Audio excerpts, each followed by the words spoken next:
Hello guys, welcome back to our YouTube channel Deepika Sharma blog. তো আজকে তোমাদের সাথে শেয়ার করতে চলেছি এঁচড় চিংড়ি।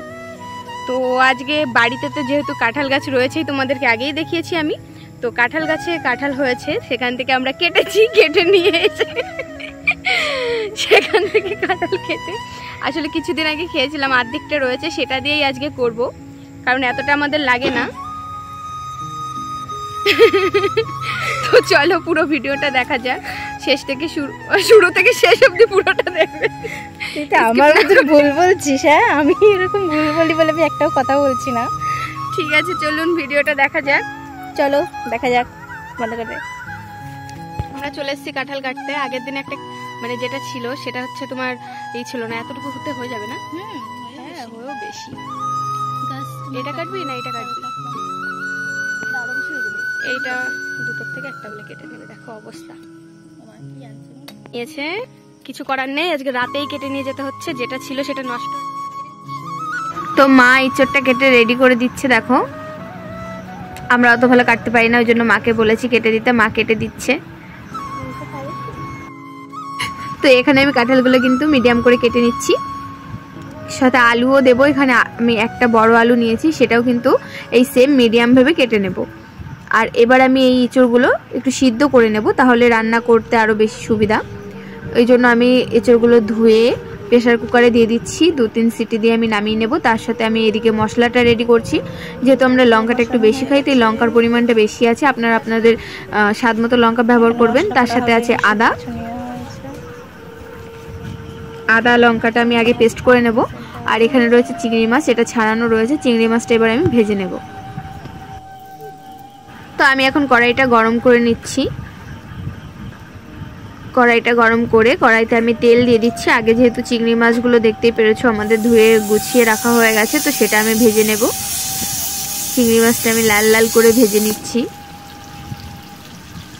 কাঠের উনুনে রান্নার কিন্তু স্বাদটাই অন্যরকম লাগে, সব কিছুতেই ভালো লাগে, তবে আমি দেখেছি, আপনারাও টেস্ট করে দেখতে পারেন।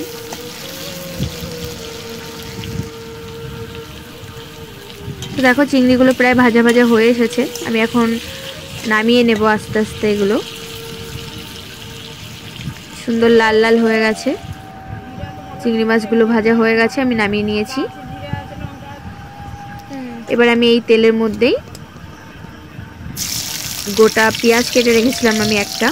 তো আমি এটা যেহেতু আমিষ করছি, তো সেই জন্য পেঁয়াজ ব্যবহার করছি আমি।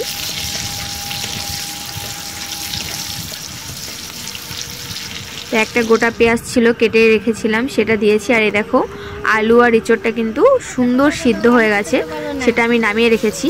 আর এখানে আমি পেঁয়াজটা যেই একটু লাল লাল করে ভাজা হয়ে গেছে, তখন আমি যে লঙ্কা আর আদা পেস্টটা করেছিলাম সেখান থেকে সেই মশলাটা আমি অ্যাড করে দিচ্ছি।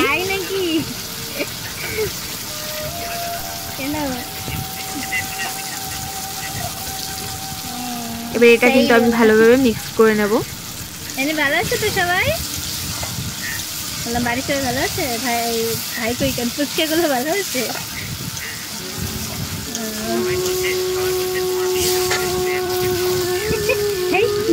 বিয়ে করো না, তো বিয়ে না করে ভালো আছে, এটা ঠিক। তো দেখো এটা কিন্তু একটু তেল ছেড়ে ছেড়ে দিয়েছে, তখন আমি লবণটা দিয়ে দিচ্ছি পরিমাণ মতো।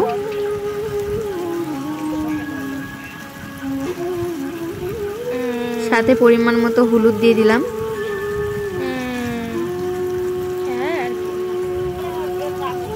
তোমাদের কি রান্না হয়েছে? আর তার সাথে আমি ব্যবহার করছি কিছুটা লঙ্কার গুঁড়ো। এটা কিন্তু কালারের জন্য দেওয়া, মূলত কাশ্মীরি লঙ্কার গুঁড়ো দিয়ে দিলাম আমি কিছুটা, যাতে কালারটা আসে। তো মশলাটা কিন্তু যখন দেখছি একটু তেল ছেড়ে ছেড়ে দিয়েছে, মানে মশলাটা একটু কষানো হয়েছে, তখন আমি যে সিদ্ধ করা এঁচড় আর আলুগুলো ছিল সেগুলো কিন্তু দিয়ে দিচ্ছি। এবার এটা দিয়ে কিন্তু আমি ভালোভাবে নাড়াচাড়া করে নেব, যাতে মশলাটা ভালো মতো এঁচড় আর আলুর মধ্যে যায়।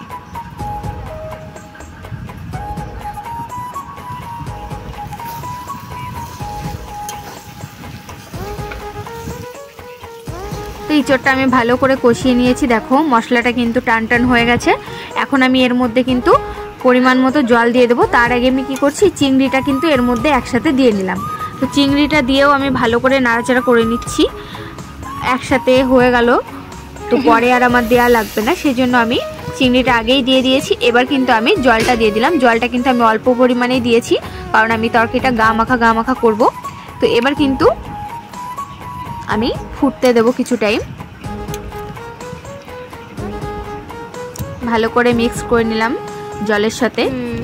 এবার দেখো তরকারিটা কিন্তু ফুটে হয়ে এসেছে, বেশি সময় লাগবে না যেহেতু আগে থেকে সিদ্ধ করা ছিল। এবার আমি পরিমাণ মতো গরম মশলা দিয়ে দিলাম। কিছুটা গরম মশলা দিয়ে ভালো করে নাড়িয়ে এবার কিন্তু আমি তরকারিটা নামিয়ে নেব। তো দেখো এবার কিন্তু আমাদের এঁচোড় চিংড়ি রেডি।